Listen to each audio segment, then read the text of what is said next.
Hey les gros bidous, il est temps pour nous d'aborder le 8 de Pentacle. Et oui, on avance enfin dans cette suite de Pentacles.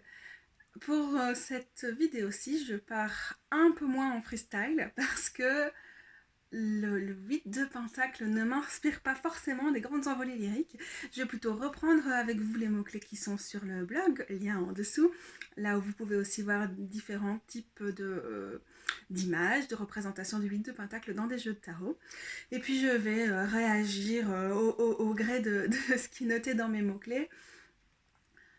Euh, il y a quelque chose de très boring dans le 8 de Pentacle, de très fastidieux, et on a besoin de cartes dans tout l'éventail de ce qu'a à nous proposer le tarot, qui sont fastidieuses, qui consistent à faire des tâches répétées, précises et parfois, oui, un peu ennuyeuses. Et on est vraiment là-dedans avec le 8 de Pentacle, donc c'est pas du tout étonnant que cette carte ne m'inspire pas, ce qui ne veut pas dire que son message n'est pas important, que cette carte n'est pas importante. Elle a complètement sa place dans l'ensemble des 78 cartes qui forment le tarot. Mais c'est vrai qu'elle ne m'inspire pas à partir dans des grands délires ou dans des grandes réflexions, dans des grandes considérations autour de ces multiples significations. Et en fait, cette lente progression, cette ce travail ardu et pas forcément très folichon du 8 de Pentacle, c'est vraiment sa leçon. Donc, tant mieux. Donc, dans mes mots-clés, j'ai noté l'apprentissage, le fait de développer des compétences. On a souvent dans les représentations des mentions de l'artisanat, du fait de développer des compétences qui sont vraiment des compétences techniques précises. L'artisanat, ça nous évoque quoi? Le fait d'avoir un produit fini, mais au fur et à mesure, on va répéter les mêmes manœuvres, on va pouvoir avoir suffisamment la main pour affiner, et au fur et à mesure, nos créations vont devenir de plus en plus précises, belles, fonctionnelles, etc., etc. C'est une meuf qui a un syndrome des lèvres dans l'os et qui n'est du coup pas du tout manuel qui vous dit ça, mais on reste dans l'esprit de la carte et pas dans la pratique. Parce que, en fait, ça peut... évidemment, cet esprit artisanal d'un travail qu'on apprend à travers la rigueur et la concentration, et aussi j'allais dire parfois à travers la supervision de quelqu'un, mais là on fait écho avec le 3 de Pentacle. Et le fait de travailler avec la supervision, avec la collaboration, c'est plutôt quelque chose qui va être le propre du 3 de Pentacle. Sur le 8, on est dans quelque chose où on développe son talent, ou plutôt ses compétences en toute autonomie, à force de répétition, à force d'avoir envie d'apprendre. Il y a certainement un côté autodidacte dans cette carte-là. Euh, mais c'est une personne qui apprend par ses propres moyens, mais qui est bien décidée à apprendre et qui passe beaucoup d'énergie à apprendre, qui s'évertue à faire les choses bien. C'est quelqu'un de très consciencieux qui nous apparaît dans le 8 de Pentacle, qui parfois nous rappelle qu'on peut aussi l'être, même quand on pense qu'on ne l'est pas. Quelqu'un de perfectionniste aussi. Donc cette dimension d'apprentissage vaut encore dans plein de métiers techniques, dans plein de travail. On n'est pas dans une dimension purement professionnelle, mais ça fait quand même partie du 8 de Pentacle. Peut-être plus que toute autre carte de Pentacle. On est ici quand même dans l'apprentissage d'une matière, d'un domaine, de compétences bien précises, plutôt appliquées au travail, même si on peut être plus large. Et donc, ça va aussi nous faire penser à tout ce qui est les stages, de façon plus générale. Mais pas tellement pour les relations de subordonnés ou d'hierarchie dans l'apprentissage qui peuvent être propres à certaines dimensions de stage, mais on est vraiment dans quelqu'un qui dans l'autonomisation de la personne. Alors si je dois penser à des méthodes d'enseignement qui vont me faire penser à ça. On est dans la dans la pédagogie active, on est dans la pédagogie des opprimés, donc dans toutes des méthodes, ou en Belgique on parlerait d'éducation permanente, dans des méthodes qui mettent au centre la personne qui apprend, et où c'est la personne qui apprend, qui développe le savoir, même si elle peut avoir de l'aide. Peut-être les personnes qui travaillent dans le domaine de l'enseignement vont pouvoir utiliser ce prisme-là pour rattacher cette carte spécifiquement à leur pratique. J'avais mis aussi curiosité, s'appliquer, être à fond dedans, s'investir, l'assiduité, le dévouement, la patience, l'étude, le savoir, les cours, la formation, le stage, être en permanence étudiant, étudiante. Voilà. Et donc on a les livres, on a les formations en ligne, etc. On a quand même l'idée d'aller soi-même chercher le savoir et d'aller puiser les infos où au fur et à mesure elles nous paraissent intéressantes, plus que le côté collectif ou le côté, disons, maître de stage, stagiaire, qu'on pourrait là davantage retrouver quand même dans le 3 de Pentacle. Donc je vous invite à aller voir cette vidéo dans la playlist si c'est pour un peu comparer. Bon, après, à vous de voir, hein, mais moi je verrais ça comme ça. J'ai mis construire un édifice, mais à mon avis, ça, je vais changer avant de le mettre sur le site. L'édifice est plutôt une dimension qui va revenir dans le 3 de Pentacle, où on se met à plusieurs pour construire quelque chose qui est monumental. Et dans le 8 de Pentacle, on a cette dimension, on a une personne qui souvent va être en train de sculpter, de fabriquer. La fabrication est encore une fois un élément très très important, des pièces précises, genre des trucs, des pentacles en bois par exemple, ou alors on a vraiment l'idée d'une création répétitive, d'une production, mais qui va dépendre de nous. On va assez vite voir le fruit de notre travail, le résultat de ce qu'on fait, et on voit aussi le résultat de comment on peut s'améliorer au fur et à mesure soi. Donc on a quand même une forme d'exigence et d'attente vis-à-vis de soi qui est plus grande que dans le 3 de Pentacle, ce qui ne veut pas dire que vous ne pouvez pas demander de l'aide quand vous vous trouvez en position du 8 de Pentacle, mais justement d'aller puiser, d'aller chercher les sources, de savoir les exemples des personnes, des réseaux, mais quand vous allez rencontrer des pierres d'achoppement dans ce que vous créez, ou que vous allez vous dire, ah, si je veux vraiment progresser sur ce domaine-là, il faut que je me renseigne, que j'aille voir machin, que j'essaie de faire ça moi-même. Il y a quelque chose de profondément dans la culture du DIY, du do-it-yourself, fais-le toi-même, dans le 8 de Pentacle, et si on va chercher des conseils, on va plutôt, je trouve, les chercher de la part de ses pairs ou d'autres personnes qui ont développé des savoirs, des compétences plus que savoir dans cette carte, mais savoir aussi. Qu'est-ce que j'allais dire? Je suis en train de m'éparpiller parce que j'ai plein de choses qui me viennent en tête.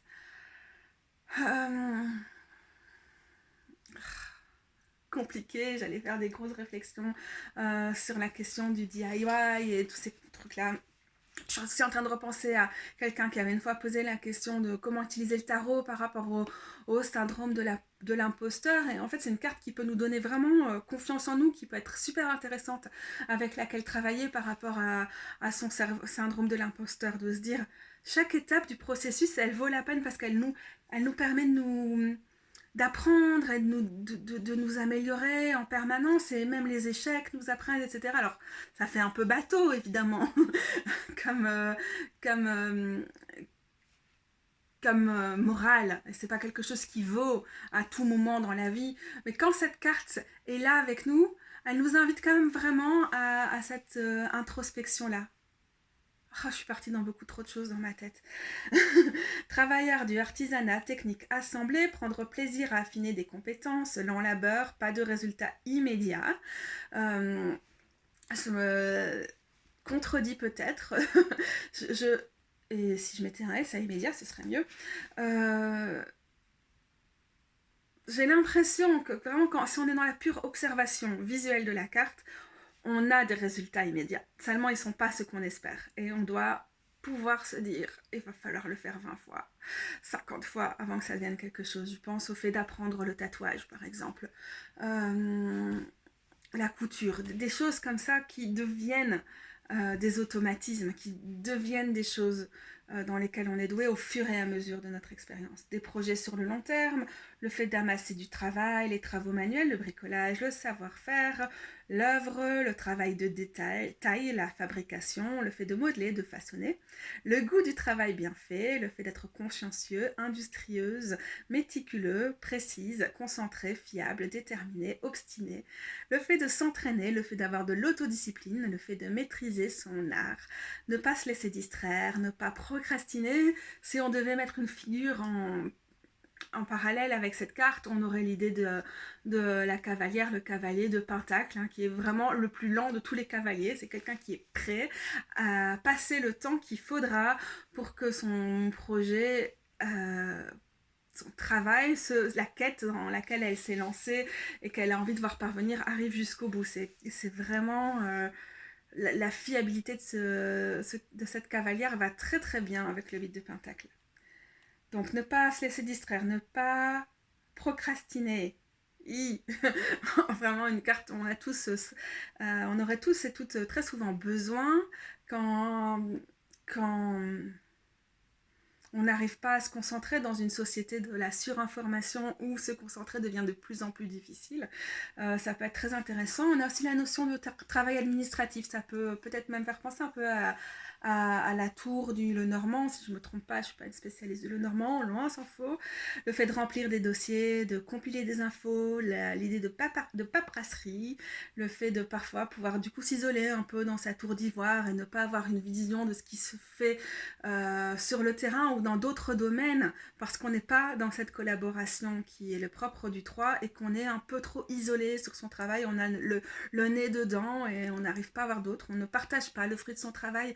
Donc là où je disais, bon, l'accent est mis sur l'autonomie, peut-être qu'un des aspects à l'envers de cette carte, ou en tout cas un des aspects de l'ombre de cette carte, les aspects où ça nous invite à réfléchir, ce seraient des moments où on cherche à être beaucoup trop indépendante et on n'est pas capable de demander de l'aide, de faire appel à d'autres et on pense qu'on peut tout faire tout seul alors qu'en fait, à un moment, on fait de la merde et on n'arrive pas à prendre du recul. La répétitivité d'une tâche, voilà encore un mot-clé.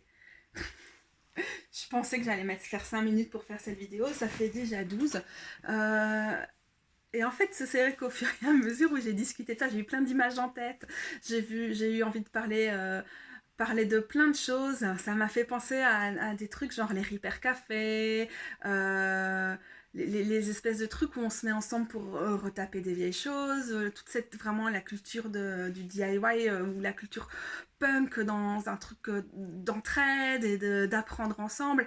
Et du coup, la pratique du 8 de Pentacle, c'est vraiment une pratique qui va à l'opposé des personnes qui s'affirment comme maître ou maîtresse d'une doctrine, d'un dogme, d'une bonne façon de faire, qu'il n'y a qu'une façon d'apprendre, qu'il n'y a qu'une façon de devenir expert ou experte dans un domaine, qu'il faut forcément être expert ou experte pour bien faire.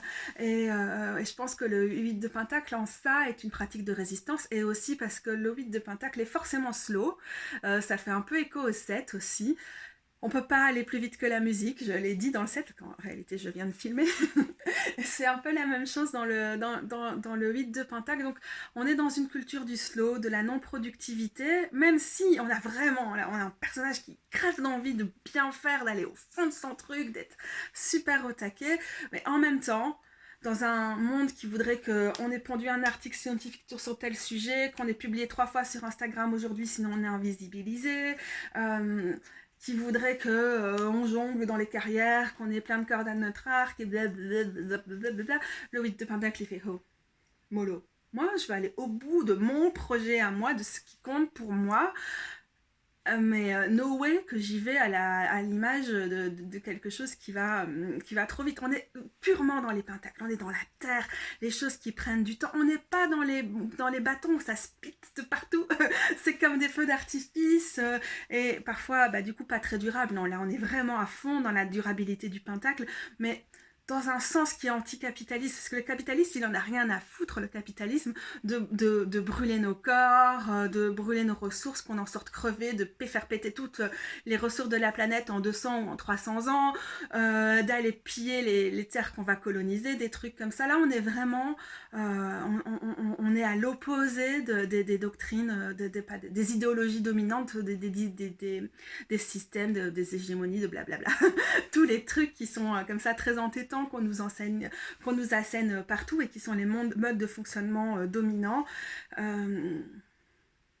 Yes.